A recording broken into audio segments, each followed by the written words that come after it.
Bonjour vous les amis, ici Jonathan Demier, j'espère que vous allez bien, j'espère que vous êtes en forme, que vous avez la patate aujourd'hui. On se retrouve aujourd'hui dans la tournée Spar 360, tournée qu'on a lancée il y a maintenant presque un an, ça passe très très vite. Et on a eu des personnes extraordinaires, et je le dis tous les jours, mais je le redis, beaucoup de gratitude pour toutes ces personnes incroyables qui prennent de leur temps chaque jour pour venir nous partager leur histoire, nous dire qui ils sont, qu'est-ce qu'ils font, comment ils en sont arrivés là. On a eu des champions du monde entier, des entrepreneurs, des coachs. Et l'objectif, c'est quoi? C'est vraiment que ces personnes puissent nous partager leur histoire, leur processus, comment elles ont fait aujourd'hui pour pouvoir en arriver là. Aujourd'hui, on va être avec une personne incroyable aussi, un sportif vraiment talentueux qui a été champion d'Europe, troisième champion du monde. On va être en direct avec Maxime. Il va nous partager son histoire, son parcours et vraiment beaucoup de gratitude. Alors, on est en train de se connecter. Alors, est-ce que j'ai reçu? Tu m'envoies une invitation. Est-ce que c'est bon? Est-ce que ça fonctionne? Les amis, on est en direct, on va se connecter fort. Bonjour, Est-ce qu'on est... bonjour. Ah yes. Salut Max, comment ça va? Salut, super, si vous me voyez bien, c'est bon. Super, ça va, ça va. Ça va? Oui, ça va. T'as la forme? Ouais, ça va, franchement, ça va. Il fait froid chez toi ou pas? Non, ça va, franchement. Ah, Je suis au soleil à l'INSEP, mais juste le bonnet pour la musculation. bah, du débat. ça va, t'es en forme? Oui, franchement, ça va, je suis en forme. Là, je sors d'une compétition par équipe avec mon club, donc ça s'est bien passé individuellement, donc franchement, ça va et je repars pour une compétition dans une semaine. Bon, excellent. En tout cas, Maxime, merci à toi de ton temps pour nous prendre un peu de ton temps pour nous partager qui tu es, ce que tu fais. Donc, Maxime, tu as été champion d'Europe, c'est ça? Et tu as été troisième mondial, moins de 21 ans, c'est C'est ça? ça. Ouais, c'est ça, c'est ça. Voilà, donc déjà, c'est extraordinaire, aussi jeune comme ça, d'amener ces performances. Bravo à toi, tu inspires beaucoup de personnes et plein de jeunes aussi. Et c'est l'objectif aussi de cette interview. Je te laisse me présenter, nous dire qui tu es déjà, qu'est-ce que tu fais. Je m'appelle Maxime Gobert, j'ai 20 ans aujourd'hui. Ça fait 17 ans que je fais du judo. Donc j'ai commencé en Guadeloupe, au club au judo club Maïda. Et à l'âge de 14 ans, j'ai décidé de partir en métropole pour pouvoir continuer à progresser et espérer gagner des médailles. Et voilà, je suis arrivé à Marseille et au club de l'Olympique de Nice. Et en 2018, j'ai été sélectionné pour intégrer l'INSEP. Et depuis 2018, je suis pensionnaire de l'INSEP et pensionnaire de l'équipe de France. Waouh, magnifique. De ce que tu nous dis, donc tu as commencé à quel âge exactement le judo? J'ai commencé vers 3 ans et demi, 4 ans. 3 ans et demi, 4 ans. Incroyable. Et comment s'est passé? C'est tes parents qui t'ont mis là-dedans? Ils étaient déjà? Comment s'est passé? Non, mes parents, ils étaient sportifs, donc ils souhaitaient que je fasse du sport. Après, ils faisaient du sport collectif. Et ils m'ont mis au judo parce que j'étais un enfant assez turbulent, qui avait beaucoup d'énergie à donner. Donc, ils ont dit que le judo, c'était le meilleur sport, un sport de combat pour pouvoir me canaliser. Et donc, voilà, c'est comme ça que je suis arrivé au judo à 3 ans et demi, 4 ans. Incroyable. Et depuis, tu as pu arrêter, c'est ça? Depuis, j'ai pu arrêter. J'ai fait d'autres sports comme le foot ou du tennis, mais je suis toujours resté au judo. Waouh, incroyable. Comment ça s'est passé du coup? Parce que quand on est plus petit, c'est comment ça s'est passé pour en progresser? Parce qu'entre faire un sport pour le plaisir et devenir un champion, il y a une différence. Qu'est-ce qui a fait que pour toi, à un moment donné, on t'a repéré, ça a marché? Mais quand j'étais petit, c'était vraiment pour le plaisir au départ. Puis après, j'ai vu que je commençais à gagner et j'aimais ça. Donc, franchement, j'ai continué sur cette lancée. J'avais un coach qui arrivait à me pousser, à m'emmener sur des compétitions, même en métropole, lorsque j'étais en Guadeloupe. Donc, ça m'a vraiment motivé pour pouvoir continuer. Et lorsque j'ai pris la décision de venir en métropole, je savais vraiment ce que je voulais. Et donc, voilà, je pense que quand j'ai pris la décision de venir en France, c'est là où mes parents se sont dit que j'étais vraiment motivé. Et voilà, c'est vraiment là où je me suis dit, je veux devenir, je veux gagner des médailles, je veux être champion du monde. Donc franchement, c'est à cette période-là. Ah, incroyable, incroyable. Et ce que tu dis là, c'est Donc, quand tu étais plus jeune, tu as fait des compètes, tu as vu que ça a fonctionné. À 14 ans, tu as eu la possibilité de venir en France, d'intégrer un centre pour progresser. Euh, Quand tu arrives en France, donc tu es jeune, tu es encore plus jeune, il y a quoi, il y a 6-7 ans maintenant. Euh, Quelle est ta vision, ton objectif? Tu m'as dit, c'était quoi? C'était être champion du monde? C'est ça ton objectif? Ouais, au départ, l'objectif c'était vraiment de gagner des médailles. Après, c'est vrai que plus on avance, plus les objectifs voilà, se dessinent. Et donc voilà, quand je rentre à Marseille, franchement, mon objectif est de m'entraîner à l'INSEP, d'être champion d'Europe, d'être champion du monde. Donc vraiment, c'était vraiment l'objectif en étant jeune. Et maintenant, ben, les objectifs ne changent pas, c'est juste que la catégorie d'âge change, mais les objectifs sont les mêmes, champion d'Europe, champion du monde et champion olympique. Mhm. Donc, tu as déjà été champion d'Europe dans ta catégorie, troisième au championnat du monde. Quels sont tes objectifs là pour la suite? L'objectif à court terme, ben, c'est de, de pouvoir par- participer de grands championnats, championnat d'Europe, championnat du monde senior. Donc voilà, pouvoir engendrer des médailles et pouvoir bien me placer pour les Jeux 2024. Et bien sûr, pouvoir avoir une médaille aux Jeux 2024, à Paris, ce serait vraiment beau. Hmm. L'objectif à plus long terme, c'est Paris, c'est ça, pour 2024. C'est ça, Paris 2024 et à plus long terme, Los Angeles 2028. Tu m'entends bien? Oui. Il y a beaucoup de vent, non? Ah ouais. Ah, pas de souci. C'est mieux ou c'est mieux? Yes. Ah, je t'entends mieux. Ouais. C'est pas magnifique. Merci. Merci à toi. Donc, l'objectif 2024, Paris, ça va être extraordinaire. Je crois que ça fait 100 ans qu'il n'y a pas eu les Jours Paris. Et est-ce que c'est l'objectif pour les 5 Ah, je vais me déplacer parce que.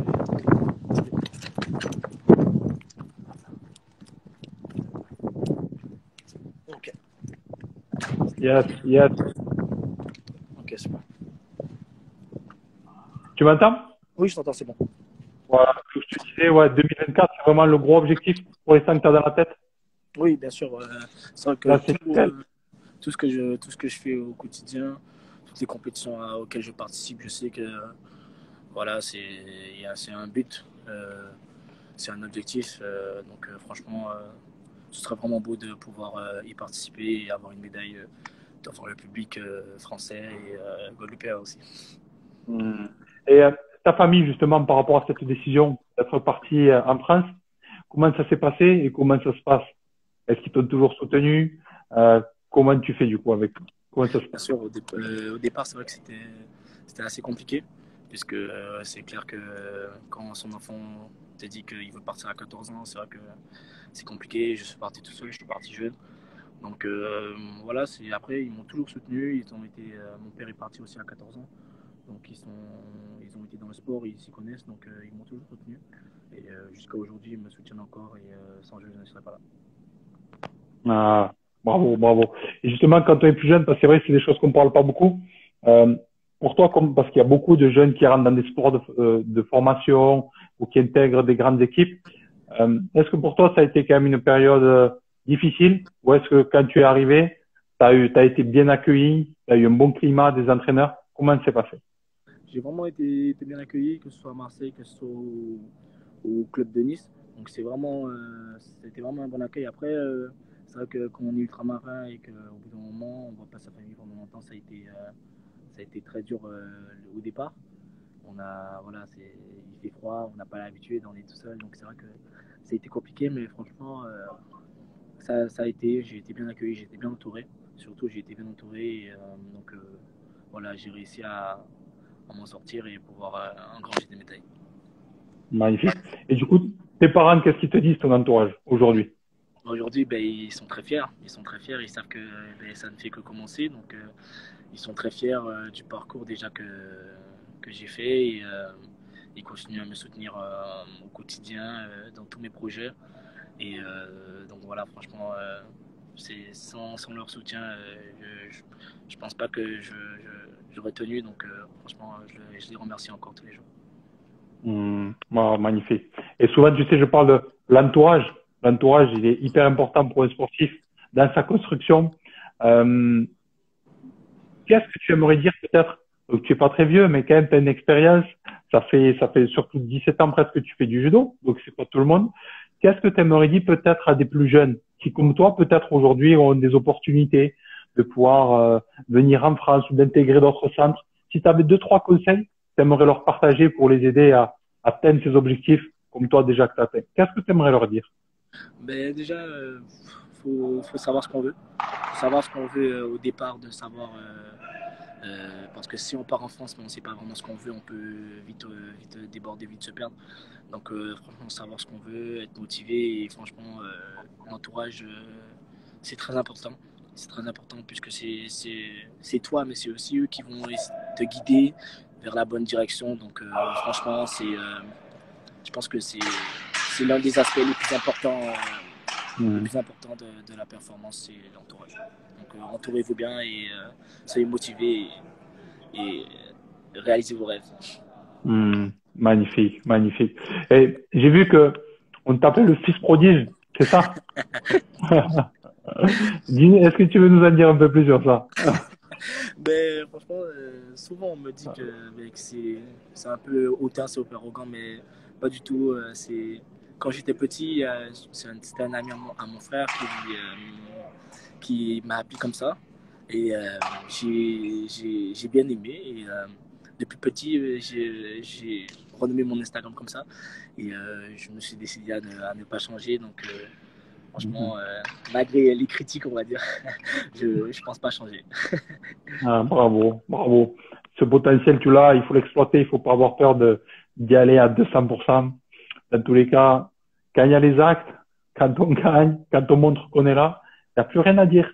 Il n'y a plus rien à dire. Dernière petite question. Deux questions. La question que je te pose aussi, c'est notamment pour peut-être des jeunes comme toi ou un peu plus jeunes. Tu fais le sport, tu as 200%, c'est une grande partie de ta vie et c'est magnifique. Mais à côté, est-ce que tu as les études? Est-ce que tu as autre chose? Comment ça se passe? Bien sûr, mes parents ont mis le veto directement dès que je suis arrivé en métropole. Ils m'ont dit que déjà, si j'avais pas mon bac, que je retourne en Guadeloupe. Donc, franchement, c'est très important. C'est un aspect qu'on a souvent, qu'on oublie souvent.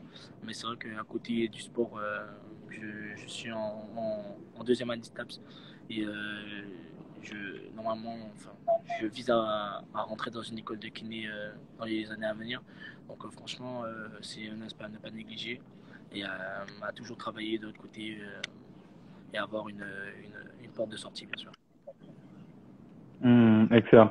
Donc tu te prépares là, tu fais des formations dans le sport et aussi tu as envie de te diriger aussi, développer tout ce qui est accompagnement, kiné, etc.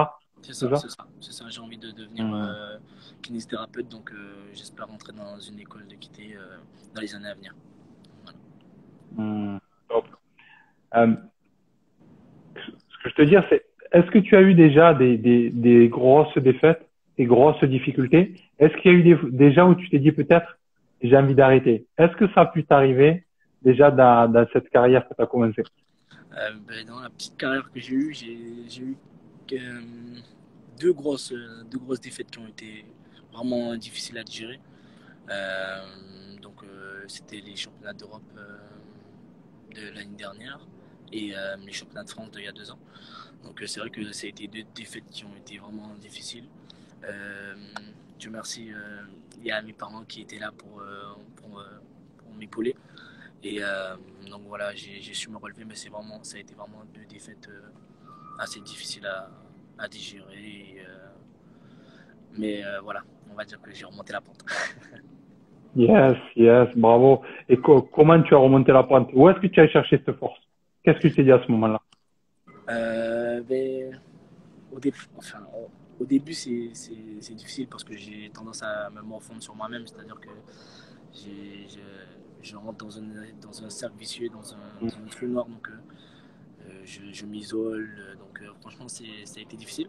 Mais mes proches, mes amis les plus proches, la famille, m'ont aidé à remonter, m'ont aidé à voir que, voilà, que je ne faisais pas ça pour rien et que voilà, c'était juste une étape avant de pouvoir réussir. Donc franchement, je les remercie pour ces périodes aussi où ils m'ont soutenu dans les moments difficiles. Et donc voilà, aujourd'hui on voit que ça paye. Et, donc, voilà. Ah, bravo Maxime.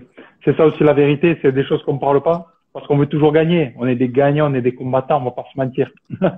Mais il y a aussi des périodes très difficiles et c'est là aussi où on voit l'entourage.